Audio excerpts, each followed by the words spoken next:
Nderuar zoti kryetar, të nderuar deputet, sot Kuvendi i Shqipërisë është ftuar të diskutojë dhe të miratojë një rezolut e propozuar nga grupi ynë parlamentar, e cila lidhet me çështjet më të rëndësishme të sigurisë ndërkombëtare dhe të rendit global. Lufta kundër terrorizmit dhe përgjegjësinë e shteteve që e mbështesin ose që e tolerojnë atë. Terrorizmi nuk është vetëm një akt dhune. Ai është një strategji e qëllimshme friksimi, destabilizimi dhe minimi të rendit demokratik. Ai godet civilët, godet institucionet dhe godet edhe parimet mbi të cilat është ndërtuar sistemi ndërkombëtar pas luftës së dytë botërore. Prandaj, lufta kundër terrorizmit nuk është thjesht një çështje sigurie. Ajo është sot një betejë për mbrojtjen e demokracisë, për mbrojtjen e shtetit të drejtës dhe për ruajtjen e paqes dhe të stabilitetit ndërkombëtar. Shqipëria ka qenë dhe mbetet një vend shumë i qartë dhe i palëkundur në këtë qëndrim të saj. Ne jemi një vend që ka zgjedhur qartësisht anën e demokracive, anën e rendit ndërkombëtar të bazuar në rregulla dhe anën e bashkëpunimit ndërkombëtar kundër terrorizmit. Si antar i NATO-s dhe si vend kandidat për antar të Bashkimit Evropian, Shqipëria ka jo vetëm të drejtën, por edhe detyrimin të kontribuojë në sigurinë kolektive të aleancës dhe të komunitetit ndërkombëtar. Rezoluta të cilën deputetët sot e kanë përpara është pjesë e këtij angazhimi të vazhdueshëm. Ajo bazohet në një realitet që është dokumentuar në mënyrë të vazhdueshme nga analizat ndërkombëtare dhe nga raportet e institucioneve të sigurisë. Përdorimi i strukturave shtetërore, i organizatave të lidhura me to dhe i rrjeteve të ndërmjetme për të mbështetur grupet armatosura, për të financuar aktivitete destabilizuese dhe për të ushtruar ndikim përmes mjeteve hibride në rajone ndryshme të botës. Dhe një nga elementet më shqetësuese të këtij fenomeni është përdorimi i strukturave paramilitare dhe i grupeve të armatosura proxy që veprojnë si instrumente të politikës së jashtme. Por për Shqipërinë, kjo nuk është vetëm një çështje e largët gjeopolitike. Vendi ynë ka qenë vetë objekt i sulmeve të drejtë për drejta në hapësirën tonë kibernetike.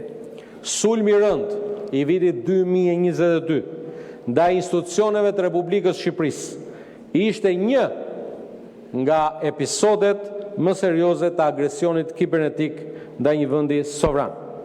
Ai synoi të paralizonte shërbimet tona publike, të dëmtonte funksionalitetin e institucioneve dhe të cënonte besimin e qytetarëve në shtetin e vet.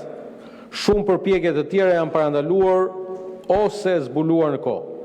Por kjo do të thotë se ne nuk duhet të humbim vigjilencën dhe vetëm pak ditë më parë përsëri Kuvendi i Shqipërisë ishte shinjestra e një sulmi të ri kibernetik.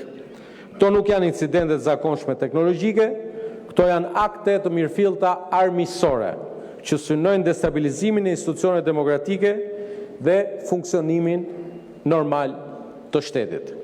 Rezoluta për të cilën ftohemi ta diskutojmë dhe synon pikërisht të adresojë këtë realitet.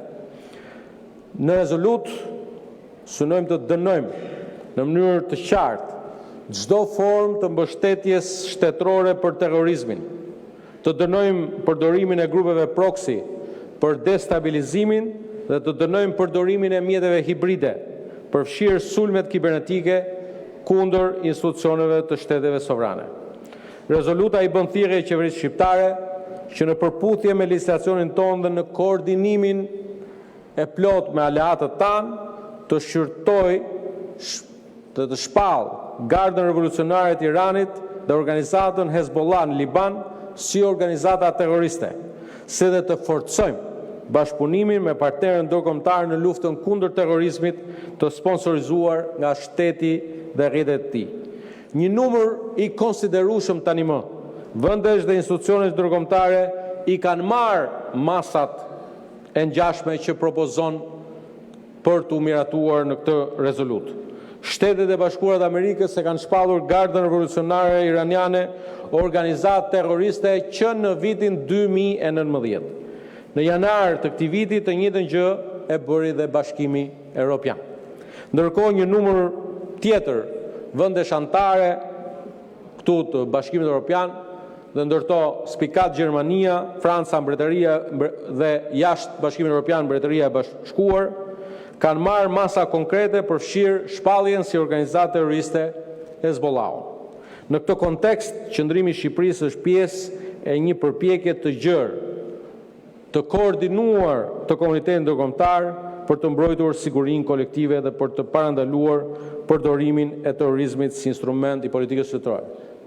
Dhe së fundmi, minimi i kanalit Hormuzit nga Irani është një akt tjetër terrorist i cili synon bllokimin e lëvizjes së lirë të anijeve të transportit, duke shkaktuar kështu një krizë energjetike në mbar globin. Prandaj, nderuar kolegë, kjo rezolut nuk është një rezolut kundër një populli. Ajo nuk i drejtohet kurrësi qytetarëve të Tiranit, të cilët janë shpesh dhe jemi gjithë dëshmitar, janë vetë viktima e një regjimi represiv. Ajo është një qëndrim kundër praktikave shtetërore që mbështesin terrorizmin, destabilitetin dhe përdorimin e dhunës si një akt i pastër politik. Shqipëria ka treguar vazhdimisht se është një partner i besueshëm në luftën kundër terrorizmit. Kontributi ynë në NATO dhe në misionet tona ndërkombëtare është dëshmi e qartë e këtij angazhimi të vazhdueshëm. Kjo rezolut është pra vazhdimi logjik i këtij angazhimi. Ajo është një mesazh i qartë se Shqipëria jonë e përbashkët nuk e toleron terrorizmin në asnjë formë dhe institucionet e saj janë të vendosura ta mbrojnë demokracinë, sigurinë dhe sovranitetin e vendit. Për këto arsye, i ftoj të gjithë kolegët ta votojmë së bashku një zëri këtë rezolut. Keqardhje për mungesën sot në këtë seancë të deputetëve të 3 grupeve parlamentare të opozitës, të cilët nuk ditën që në një moment solem të një qëndrimi të domosdoshëm urgjent me njëhershëm të Shqipërisë për krah Shteteve të Bashkuara të Amerikës, për krah vendeve anëtare të Bashkimit Evropian, sikurse përmenda Gjermaninë dhe Francën dhe plot vende të tjera, për krah një partneri të rëndësishëm si Mbretëria e Bashkuar, nuk dolën sot me interesin e vogël të javës të njoftuar për një tjetër protest pa krye, të vinin në seancën e Kuvendit të Shqipërisë dhe ta mbështesnin këtë qëndrim i cili është i domosdoshëm, është urgjent dhe i nevojshëm sa i përket edhe kontekstit të ri pas zhvillimeve, pas sulmit kibernetik kundër Kuvendit të Shqipërisë, sa i përket interesit të Shqipërisë të brenda nesh, por edhe zhvillimet që lidhen me bllokimin apo minimin e kanalit Hormuzit apo zhvillimet të tjera të bëra publike. Kështu që në këtë këndvështrim, për ta parë jo si një akt formal, por duhet ta shohim si deklaratë të qartë të vlerave dhe përgjegjësisë sonë si demokraci, si një aleat i NATO-s dhe si një vend që brenda vitit 2030 do të jetë antar i Bashkimit Evropian. Duke ju falenderuar, tekstin e plotë rezolutës secili prej deputetëve ka përpara, është publikuar në sistemin e komunikimit publik të Kuvendit të Shqipërisë. Nuk po e lexoj tekstin për të lehtësuar kohën e nevojshme dhe diskutimeve, por ju ftoj ta votojmë një zëri këtë rezolutë të rëndësishme. Faleminderit.